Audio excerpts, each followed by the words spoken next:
अस्सलाम वालेकुम, नमस्कार, सत श्री अकाल। दोस्तों, आप देख रहे हो मेवात आज तक। दोस्तों, आज हम बात करेंगे मेवात के पिछड़ेपन की हकीकत के बारे में, जिससे आपको किसी ने भी आज तक अवगत नहीं कराया है। पहले तो मैं ये कहना चाहता हूँ हिंदू समाज से कि वो मेरी इन बातों को ध्यान से सुने और ढकोसलाबाजी ना करें, और जिन बातों को मैं बताऊँगा उनको इतिहास में भी आप लोग पढ़ सकते हैं।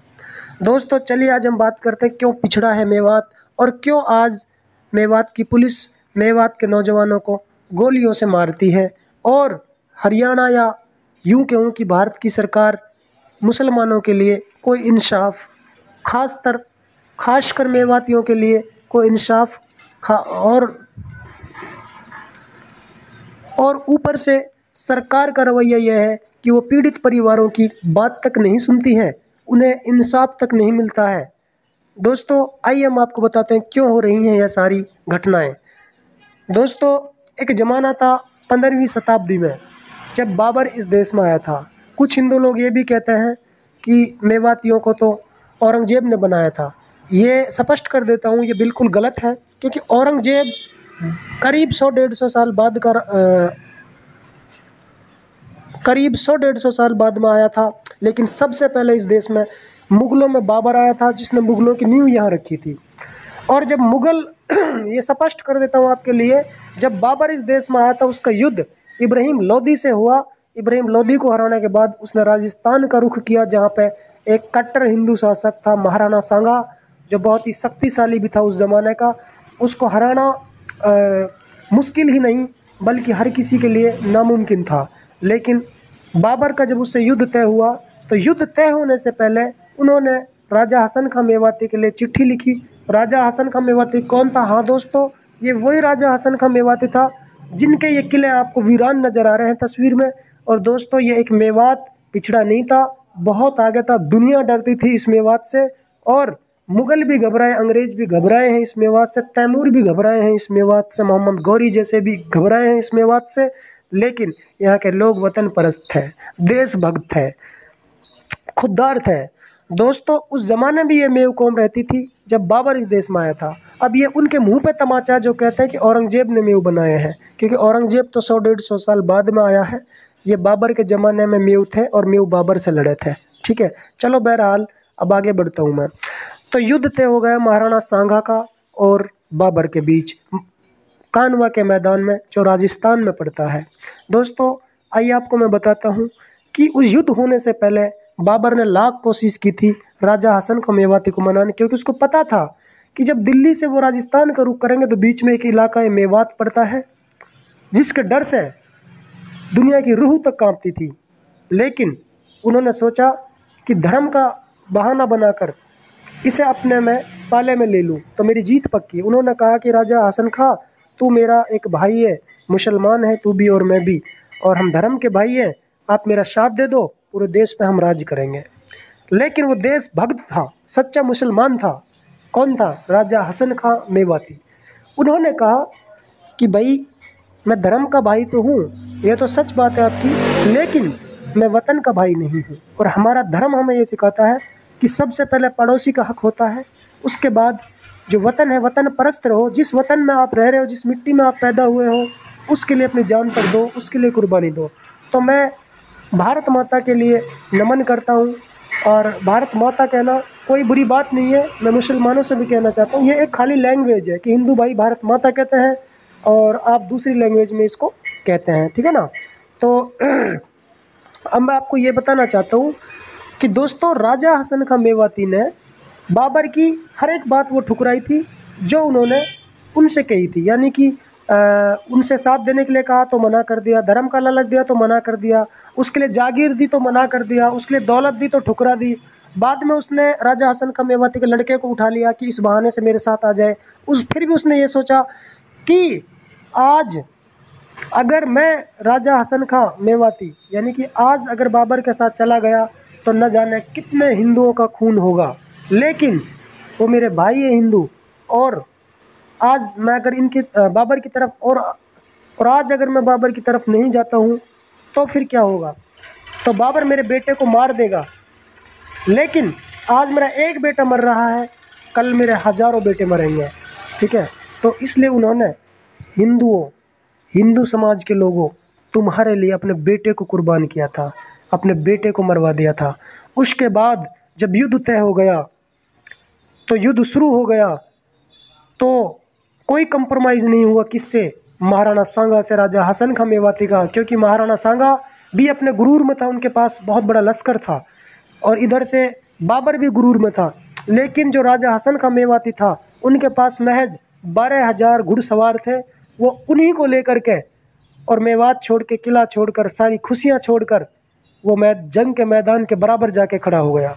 किसकी तरफ? राणा सांगा की तरफ जाके। लेकिन एक तीर राणा सांगा को लगा बाबर की तरफ से, जिससे वो बुरी तरह घायल हो गया, और उसको घायल अवस्था में लेकर उनकी फौज भागी इलाज के लिए। तो वहाँ जो फौज थी महाराणा सांगा की, उस फौज के जो हौसले थे वो गिर गए, वो घबरा गए। यानी आज के जो पहले जो राजा थे वो अपनी सेना के साथ लड़ाई लड़ते थे, लेकिन आज के जो राजा हैं वो सेना बॉर्डर पे मर रही है और वो लैट्रिन में बैठकर सिगरेट के धुआं फेंक रहे हैं। आजकल के ऐसे राजा हैं और पब्लिक को मूर्ख बना रहे हैं, और पब्लिक आपस में धर्म के नाम पर लड़ रही है और नेता मज़ा ले रहे हैं। ठीक है, अब आइए आगे आप चलिए, कोई नहीं, आगे मैं आपको बताता हूँ अब। तो दोस्तों, जब महाराणा सांगा चला गया वहाँ से, तो फौज घबरा गई और बाबर का तोपखाना तेज हो गया, और बुरी तरह से महाराणा सांगा की जो फौज थी, सेना थी, वो मरने लगी और मैदान छोड़कर भागने लगी। लेकिन जब राजा हसन खां मेवाती ने ऐलान दिया था पूरे हिंदुओं के लिए कि तब मेरे भाई हो और तुम यहाँ से मैदान छोड़ के नहीं भागोगे, तुम पीछे रहो, और 12,000 मेऊ सेना और राजा हसन खां मेवाती आगे है, और मरते दम तक हिंदू और मुसलमान मिलकर मुगलों से लड़ाई लड़ेंगे, और इंशाअल्लाह ताला हम यहाँ अपनी जीत होएगी या तो हमारी, और अगर हमारी जीत नहीं होएगी तो हम यहीं दम तोड़ेंगे। हम वो कौम है, हमारी वो कौम, हम वो हिंदुस्तानी है। ठीक है, तो राजा हसन खां मेवाती ने युद्ध किया बाबर से, और तब तक युद्ध किया जब तक एक 12,000 सैनिक शहीद नहीं हो गया। यानी कानवा के मैदान में खुद राजा हसन खां मेवाती जो है शहीद हुआ था, और उसके 12,000 सैनिक शहीद हुए थे, 12,000 घोड़े शहीद हुए थे। ठीक है, और जो हिंदू भाई थे वो भी शहीद हुए थे। लेकिन इस तरीके से मैं आपको बताना चाहता हूँ कि क्यों शहीद हो गए। दोस्तों, बाबर के पास तोपखाना था। उस ज़माने में परंपरागत हथियारों से लड़ाई लड़ी जाती थी, हिंदुस्तान के पास हथियार नहीं था, और उनके पास बड़ा बड़ा तोपखाना था, आग के गोले थे। उनका एक तीर लगता था तो बाबर का एक फौजी मरता था, लेकिन बाबर का जब तोप चलता था तो हिंदुस्तान के हज़ारों फौजियाँ मरते थे। इस तरीके से बाबर जंग जीत गया। राजा हसन खां मेवाती जो है मर गया, बेचारा शहीद हो गया, और इसीलिए आज मेवात पिछड़ गई, क्योंकि उसके बाद देश आज़ाद हुआ।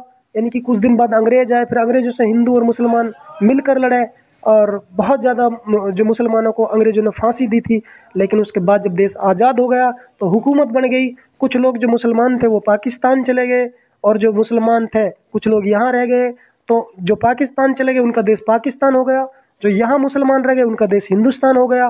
तो इस तरीके से फिर क्या हुआ, तो दोस्तों हमारी जो मुसलमान कौम है, इन्होंने पाकिस्तान जाने से मना कर दिया था कि हम पाकिस्तान नहीं जाएंगे, हमें मरना मंजूर है, हम इसी धरती में पैदा हुए हैं और इसी मिट्टी में हम रहेंगे। तो दोस्तों, यहाँ का जो मुसलमान वफादार था वो सब यही रहा। और मैं ये तो नहीं कह सकता कि जो पाकिस्तान चले गए वो गद्दार थे, लेकिन ये है कि उनको भेजा था वो चले गए, लेकिन जो जिद्दी थे, जो जिद्दी मुसलमान थे, जिनको बहुत ही ज़्यादा प्यार था अपने वतन से, जो मर मिटने को तैयार थे, वो नहीं गए। तो हम उन्हीं में से हैं, जो मेऊ कौम है, ये उन्हीं में से मर मिटने वाली कौम है, जो हिंदुस्तान में रही और आज भी हिंदुस्तान के लिए मर मिटने के लिए तैयार रहती है। और दोस्तों, आपको मैं बताना चाहता हूँ कि मेवात क्यों पिछड़ी थी। मेवात इसलिए पिछड़ गई, आज मेवात पूरे हिंदुस्तान में सबसे पीछे है, और यहाँ की जो पुलिस है, जो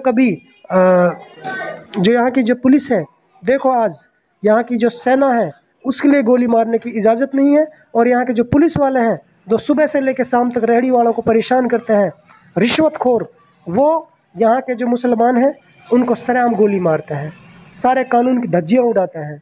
ठीक है, ऊपर से क्या होता है कि उन्हें कोई इंसाफ नहीं मिलता, पीड़ित परिवार की कोई सुनाई नहीं करता। अब इसमें कोर्ट की कमी नहीं है, हिंदुस्तान की जो अदालत है, जो संविधान है, वो बहुत अच्छा है, लेकिन इंसाफ क्यों नहीं मिलता है? क्योंकि यहाँ के लोग गरीब हैं और उन लोगों के पास पैसा होता नहीं है लगाने के लिए, क्योंकि कोर्ट में केस लंबा चलता है, उसके लिए पैसा चाहिए। हो सकता है 10-10 साल लग जाते हैं केस लड़ने में, तो इसलिए यहाँ के लोगों के पास पैसा नहीं है, तो इसलिए वो केस दब के रह जाता। पुलिस उस फाइल को गुम कर देती है, अपने तरीके से मुकदमा करती है, तो बेचारे गरीब लोगों को डरा देती है और मार देती है। जबकि ऐसा कुछ नहीं है। जब अब्दुल कसाब जैसे आतंकवादी को पुलिस जिंदा पकड़ती है, उसको 4 साल 5 साल खिलाती है, पिलाती है, नहलाती है, फिर उसको फांसी लगती है, तो क्या एक बाइक मोटरसाइकिल चोर के लिए गोली की सज़ा है? वो भी पैर में नहीं, सर में गोली की सज़ा है। दोस्तों, ये सरासर जुल्म है मेवात के ऊपर। और मैं आपको बताना चाहता हूँ पुलिस की औकात क्या है। आज पुलिस वालों, तुम कान खोल कर सुन लो, तुम्हारी औकात तुम्हारे लिए मैं बता रहा हूँ। तुम्हारी औकात ये है कि अगर कोई चोर चोरी करके भाग गया, कोई डकैत डकैती करके भाग गया, तो पुलिस का जो ऑर्डर होता है, पुलिस के लिए ये होता है, जो संविधान है भारत का, कि पुलिस पहले तो हवाई फायर करे। दूसरी बात, अगर हवाई फायर से काम नहीं चल रहा तो आंसू गैस के गोले छोड़ सकती है। अगर उससे भी काम नहीं चल रहा है तो पुलिस, अगर वो सामने वाला बंदा पुलिस पर फायरिंग कर रहा है, तो पुलिस को एक पहले तो पुलिस अपनी जान बचाए, रुक जाए, तो भाग रहे तो भागने दो। यदि जिद है कि वो पकड़ नहीं है और बहुत बड़ा मोस्ट वांटेड बदमाश है, तो फिर पुलिस को उसके पैर में गोली देनी चाहिए। ठीक है, पैर में जब गोली लग जाएगी, वो घायल हो जाएगा, वो गिर जाएगा, साला भागेगा कहाँ, तो पुलिस उसको पकड़ के फिर अदालत में पेश करना चाहिए। फिर अदालत उसको सज़ा दे, बरी दे, उसके जो गुनाह है उसका जो सज़ा मिलेगी वो अदालत देगा। तो इस तरीके से ये होना चाहिए। लेकिन आजकल के पुलिस वाले रिश्वतखोर पुलिस वाले हैं, सीधी गोली चलाते हैं सिर्फ ये सोचकर कि मेव है और मेव को मार दो। बेशरम पुलिस वालों, मैं तुमको ये भी बताना चाहता हूँ, आज तुम ये भी सोच लिया करो, जब तुम किसी को गोली मारते हो तो ये भी सोच लिया करो कि ये तो चलो चोर है, कोई बात नहीं, लेकिन इसके मासूम बच्चे होंगे, गरीब घर का होगा, इसके माँ बाप होंगे, वो ये बहुत सारी चीज़ें इंसान से जुड़ी होती हैं, और किसी को मारना नहीं चाहिए। अदालत है इसलिए, इसके मतलब तो अदालत कुछ है ही नहीं, सुप्रीम कोर्ट कुछ नहीं है, हाई कोर्ट कुछ नहीं है, बस जो भी है पुलिस के हाथ में पावर है। ठीक है, तो ये सारी चीज़ें हैं, आप ऐसा बिल्कुल ना करें मेव समाज के ऊपर, क्योंकि ये मेव समाज है। और किसी दिन अगर इनका गुस्सा फूट गया ना, तो हालात बहुत बिगड़ जाएंगे, ये आप भूल जाओ। और दूसरी बात मैं ये कहना चाहता हूँ पुलिस प्रशासन से कि जितने भी यहाँ पे मर्डर हुए हैं वो बिल्कुल जायज़ तरीके से नहीं हुए हैं।